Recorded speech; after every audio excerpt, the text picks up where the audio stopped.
Coming up on Mountain News at 6, one Floyd County community makes progress in its FEMA acquisition program. And a police chase turns deadly in one central Kentucky county this morning. Plus, it's beginning to look a lot like summer as we watch spotty storm chances work in. I'm tracking the latest coming up as Mountain News at 6 starts now. Dedicated to Eastern and Southern Kentucky, this is WYMT Mountain News at 6. One flood-stricken town in the Big Sandy recently took steps to further push along the FEMA buyout programs. WYMT's Jordan Mullins has more from city officials and from one family with a difficult decision to make. The small town of Wayland in Floyd County has had trouble with flooding for many years and previously applied for the FEMA buyout program. It's been 4, maybe 5 years when we first submitted an application for a FEMA buyout. It's an acquisition demolition program. This month, the city has made strides to ensure the acquisitions go smoothly, passing a resolution to open a loan at a local bank for the town's purchase of the program's properties, which FEMA will then reimburse the town later. The 6 properties that are included in this buyout were, I guess, severely repetitive loss properties, meaning they had had repetitive losses and collected flood insurance. After paperwork is signed and appraisals on each property are finished, families like the Bentleys will have a tough decision. Potentially accept less than what their house is worth and leave their hometown. If it were sitting somewhere else, it would be a greater value, but it's not. It's right here, and we have to take whatever they give us if we go with the buyout, which is going to be maybe a third of what it might be worth. Or stay and rebuild. I went to school here, my daughter went to school here, our kids went to school here, and it's a lot of memories, a lot of things of where you are and who you are. A town full of tough decisions. In Floyd County, Jordan Mullins, WYMT Mountain News. Mayor Jerry Fultz says that appraisals on the 6 participating properties will not begin until FEMA sends the town a contract for the buyout program. It's unknown when that will arrive, but Fultz says the town is ready when that day comes.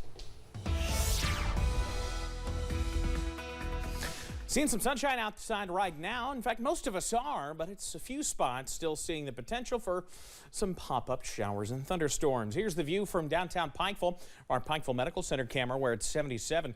You see the right side of the image, it looks beautiful and sunny. The left side of the image, decidedly less so as we watch some showers going up in the distance. There you see some of them in parts of the Big Sandy. The heaviest a little bit earlier north and west of downtown Hyden there in Leslie County. It'll be crossing over into Clay County shortly. So folks over toward Oneida, you'll be seeing that potential for a few of those showers and eventually on toward Burning Springs as well. And a few more downpours along the southern shores of Lake Cumberland at this hour into portions of Wayne County. Everything here is pushing east to west. So a lot of those are moving on out. You see, though, the effect of that, where it's 82 in Somerset, it's 78 in Monticello, 77 in Pikeville, where they've been dealing with some of those. In Clinton Woods at 68, they've been dealing with a downpour. Everybody else, upper 70s to near 80 as we continue to work through a warm, almost summer afternoon.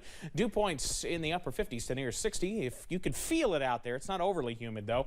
Through the evening, temperatures slowly fall into the middle 60s, eventually the lower 60s, but we're not done with the shower chances just yet. The details on that in a few minutes. Olivia? Thank you, Evan. We now know the cause of death of a Rowan County teen who died this past weekend. The Fayette County coroner says 14-year-old Jackson Keller died of a gunshot wound. The shooting happened last Saturday. The Rowan County Sheriff's Office says Keller was flown to UK Hospital where he later died. Deputies have not said who shot him or the circumstances surrounding the shooting. Keller was attending Rowan County Middle School.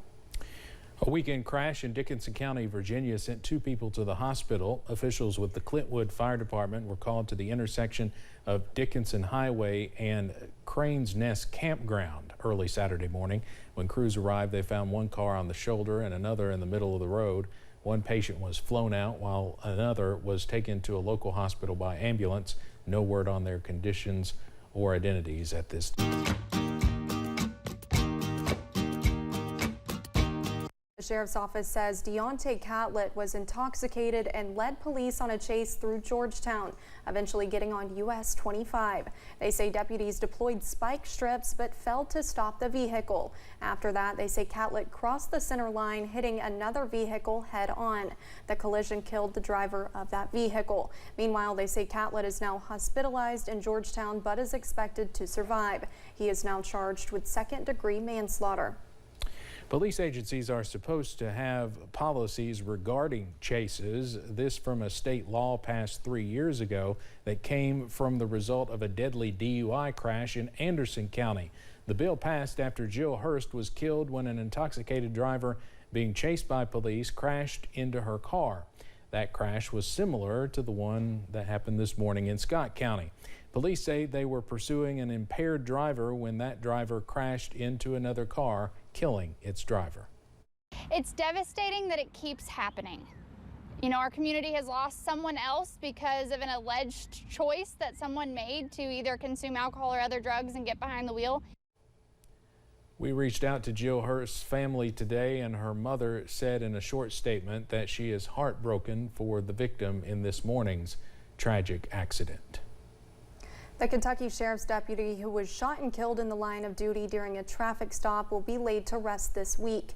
Scott County Deputy Caleb Conley was shot and killed while making a traffic stop in Georgetown last week. The visitation for Officer Conley will be at Scott County High School tomorrow from 4 p.m. until 9 p.m. The funeral will also be at the high school on Thursday starting at 10 a.m. Kentucky senior senator is paying tribute to Deputy Conley today. Senator Mitch McConnell sent out a statement just a short time ago saying, quote, Sheriff's Deputy Caleb Conley was shot and killed last week during a traffic stop in Scott County. Deputy Conley served 8 years in the U.S. Army before coming home to join law enforcement in Kentucky. He was a hard worker and a man of profound faith, and his dedication to protecting and serving his community was known across the Commonwealth. Elaine and I continue to hold his wife Rachel, their children, his parents, and the entire Scott County Sheriff's Office in our prayers. Stephen Xing Sheng is charged with the murder of Deputy Caleb Conley and was in court earlier today. Police say he was already wanted in Lexington for several thefts. He appeared in court in Scott and Fayette counties. Xing Sheng listened as not guilty pleas were entered on his behalf for all 6 Scott County charges he's facing, including a not guilty plea for the murder of Deputy Conley. I mean, we're going to be a part of this entire process, and but you know, I expect it to be lengthy. Most of these things usually are. So in any type of felony case, especially this one. Xing Sheng is set to be back in Fayette County Court on Friday. Police in Laurel County need your help identifying a suspect in an armed robbery at a gas station. The Laurel County Sheriff's Office sent out this photo of the man who robbed the Ruby Market off US 25 about a quarter mile south of London. The Sheriff's Office says the incident occurred early yesterday morning. Anyone with information is asked to call the Sheriff's Office at 606-864-6600 or message the Sheriff's Office on their Facebook page. It was a busy Memorial Day for crews in Wolfe County after a call for help from an injured hiker. Yesterday afternoon, Wolfe County Search and Rescue received a 911 call from a woman on Rock Bridge Trail. She said she told them she had a leg injury and would not be able to leave the area on her own. Team members quickly responded and were able to assess and treat the woman, who was not identified. They were able to use a rope system and a rescue basket to get her back to the trailhead where EMS crews were able to check her out further. Some of the woman's friends took her to a nearby hospital for treatment. Her current condition is not known. Lieutenant Governor Jacqueline Coleman met with students in Frankfort to give an update on the Kentucky Student Mental Health Initiative. The program is hoping to make it easier for students to receive access to these resources while in school. Governor Andy Beshear recently announced a $40 million grant for the initiative. Coleman says the money will be used to recruit and train mental health counselors who go on to serve in school districts within their region. The mental health awareness flag flew outside the state capitol today. Well, coming up, I'm tracking the very latest on showers and storms moving through the region now and more into the region later this week. Coming up, plus. And with tick season on the horizon, we talk with some health experts about what you can do to prepare. WY